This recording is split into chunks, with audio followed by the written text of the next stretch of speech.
Hi guys, என் இனிய பொன்மொழிகளே எல்லோருக்கும் வணக்கம். Welcome back to our new lands YouTube channel.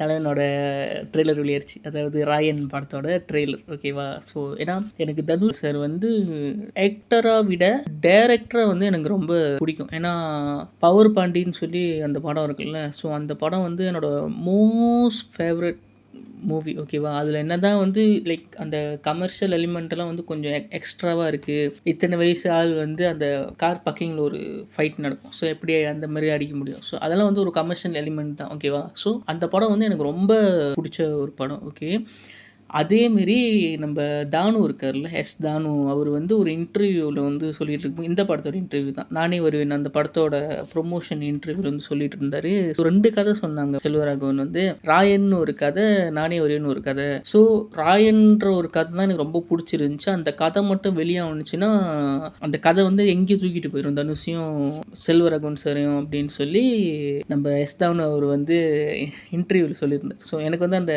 Like cinema சம்மந்தப்பட்ட இன்டர்வியூஸ்லாம் வந்து ரொம்ப பார்க்க பிடிக்கும். ஸோ அதனால் எனக்கு தெரிஞ்சிச்சுல.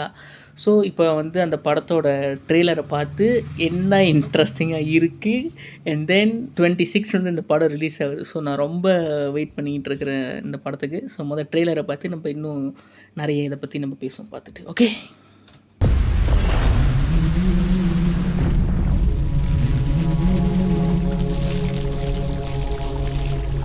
ராயா, காட்டிலே ஆபத்தான மிருகம் எது தெரியுமா?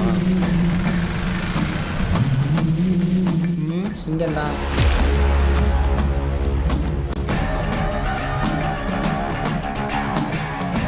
காட்டிலே ஸ்ட்ரென்த்தான மிருகம் சிங்கம் புலிலாம் தான். ஆனால் ஆபத்தான மிருகம் ஓநாய்.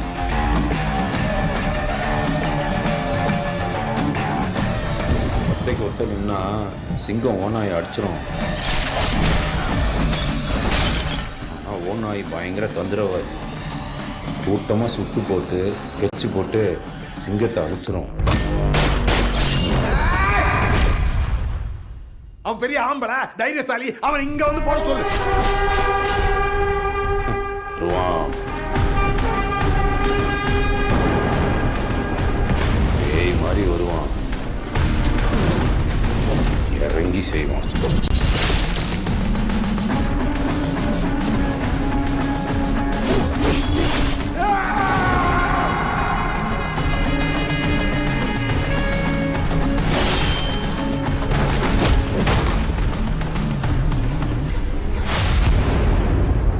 ராயா ராயா, போய் என்ன சொன்ன?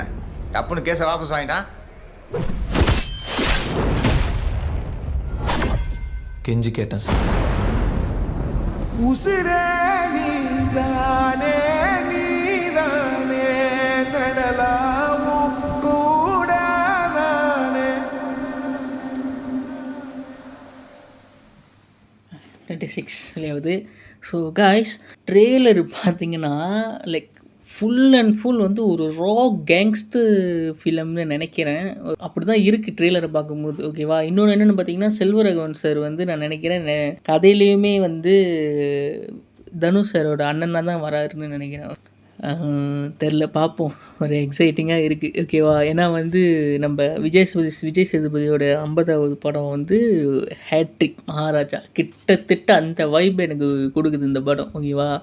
படம் ரிலீஸ் ஆனதுக்கப்புறம் தான் தெரியும் என்ன ஏது எப்படி என்ன பண்ணி வச்சுருக்காங்க அப்படின்னு சொல்லி. இன்னொன்று பார்த்தா நம்ம எஸ்ஜே சூர்யா சார் இருக்கார். ஸோ அவர் இருந்தால் அவர் வந்து ஒரு லக்கி சாம். அவர் நடிக்கிற படம்லாம் ஹிட் ஆகிட்டுருக்கு. தெரியலலா என்ன மாதிரி ரோல், எப்படா படம் ரிலீஸ் ஆகும்னு. தனுஷ் சார் வந்து டைரக்டர். ஏன்னா நம்ம வந்து தனுஷ் சார் வந்து எந்த கேரக்டர் கொடுத்தாலும் அந்த கேரக்டர் வந்து ஃபிட்டின் ஆகிற ஒரு ஆள். எனக்கு வந்து லைக் ரொம்ப வந்து அவர் அந்த கேரக்டரில் இன்வால்வ் ஆகி எனக்கு வந்து ரொம்ப பிடிச்ச ஒரு படம் பார்த்திங்கன்னா, அவர் நடித்து அசுரன். ஓகேவா? ஸோ அந்த படத்தில் வந்து அவரோட கேரக்டர் வந்து அந்த இன்டர்வலில் வந்து அந்த ஃபைட்டு பண்ணிவிட்டு அவர் வந்து ஒரு மாதிரி வேறு லெவல். அதெல்லாம் கூஸ் பம் சீன்ஸு. ஸோ அந்த படம்னு இல்லை, விஐபி அதில் வந்து ஒரு சட்டிலாக வந்து ஒரு காலேஜ் பையன் முடிச்சுட்டு ஒரு பையன் வந்து வீட்டில் இருக்க அந்த கேரக்டர் வந்து அவர் ப்ளே பண்ணியிருப்பாங்க. ஸோ எந்த கேரக்டர் கொடுத்தாலும் அந்த கேரக்டர் வந்து ஜஸ்டிஃபை பண்ணுற ஒரு மனுஷன் தான் வந்து நம்ம Dhanush sir and then S J Suryah sir. அவர் நடித்த படம் எல்லாம் பிளாக் பஸ்டர் ஆகிட்டு இருக்கு ரீசன்ட் டைமில். அவர் என்ன பண்ணி வச்சுருக்காங்க, ஏன்னா ட்ரெய்லர்லேயே ஒரு டைலாக் பேச அந்த டைலாக்கே நம்மளுக்கு வந்து ஆன்னு எக்ஸைட் ஆகுது, படத்தில் என்ன பண்ணி வச்சுருக்காங்க அப்படின்னு சொல்லி. இன்னொன்று செல்வராகவன் சார், அவர் சொல்லவே தேவையில்லை, எல்லா படத்துலையும் இப்போது ரீசெண்டாக எல்லா படத்துலையும் நடிச்சிட்டு வர்றாரு. சொந்த தம்பி, அதாவது அவர் தான் அவர் தம்பியை இன்ட்ரடியூஸ் பண்ணி வச்சார். ஸோ இன்றைக்கி வந்து அவர் தம்பி டைரக்ஷன்லேயே அவர் நடிப்பாருன்னு அவர் எதிர்பார்த்துருக்க மாட்டார். ஓகேவா? அதுவே கொஞ்சம் எக்ஸைட்டாக தான் இருக்குது, எப்படி வந்து தனுஷ் வந்து செல்வராகவனை காமிச்சிருப்பாங்க அப்படின்னு சொல்லி ஒரு க்யூரியஸ் இருக்குது. தனுஷ் சாரோட தம்பி எனக்கு, அதாவது ராயனோட இன்டர்வியூலேயும் சொல்லியிருந்தாங்க, ராயனுக்கு வந்து 2 தம்பி ஒரு தங்கச்சி அப்படின்னு சொல்லியிருந்தாங்க.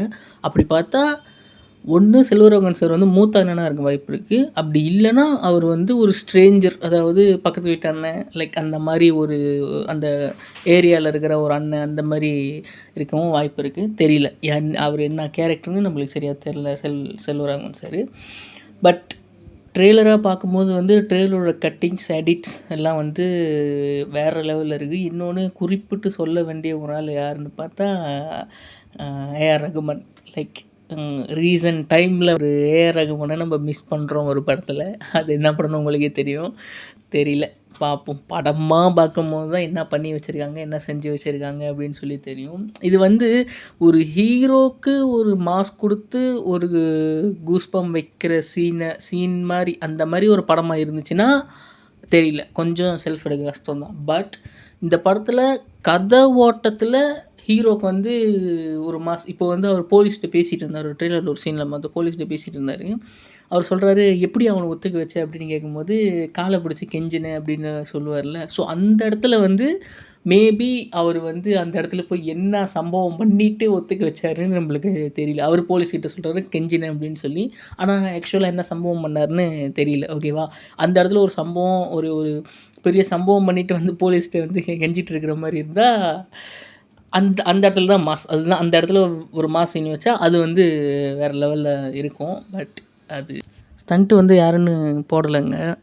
ஸோ தெரியல ஸ்டண்ட்டு யாருன்னு. நம்ம வந்து இந்த படத்தை கண்டிப்பாக இந்த படத்தை தான் கண்டிப்பாக தேட்டரில் போய் பார்ப்போம். ஓகேவா? ஏன்னா முன்னாடியே சொன்னேன், தனுஷ் சாரோட டைரக்ஷன் வந்து எனக்கு ரொம்ப ஒரே படம் தான் பண்ணியிருக்காரு. ஆனால் வந்து அந்த படத்தோட ஒரு தாக்கமே வந்து சொல்லலாம். எனக்கு வந்து அந்த படம் கிளைமேக்ஸ் பார்க்கும்போது, பவர் பாண்டி கிளைமேக்ஸ் பார்க்கும்போது நான் அழுந்தேன். ஓகேவா? ஏன்னா லைக் ஐயையோ அப்படின்ற மாதிரி, காலங்கள் ஓடி போச்சே அப்படின்ற மாதிரி நான் அழுந்தேன். ஆனால் இந்த படம் வந்து எப்படின்னு தெரியல, அது வந்து ஒரு லவ் ஸ்டோரி, அழகான ஒரு லவ் ஸ்டோரி. அதுக்கு ஆப்போசிட் வந்து ஒரு கேங்ஸ்டர் ஃபைட். ஓகேவா? பார்ப்போம் எந்த அளவுக்கு இருக்குது, என்ன நடக்க போகுது, ஏது நடக்க போகுதுன்னு தெரியல. ஸோ நான் ரொம்ப வெயிட் பண்ணுறேன் இந்த படத்துக்கு. கண்டிப்பாக இந்த படத்தை வந்து நான் தேட்டரில் போய் பார்ப்பேன். நீங்களும் கண்டிப்பாக தேட்டரில் போய் பாருங்கள், பைரசியை சப்போர்ட் பண்ணாதீங்க. ஸோ அவ்வளோதான். நம்ம வந்து அடுத்த வீடியோவில் வந்து உங்களை நான் சந்திக்கிறேன். Until then, bye from our new lands YouTube channel.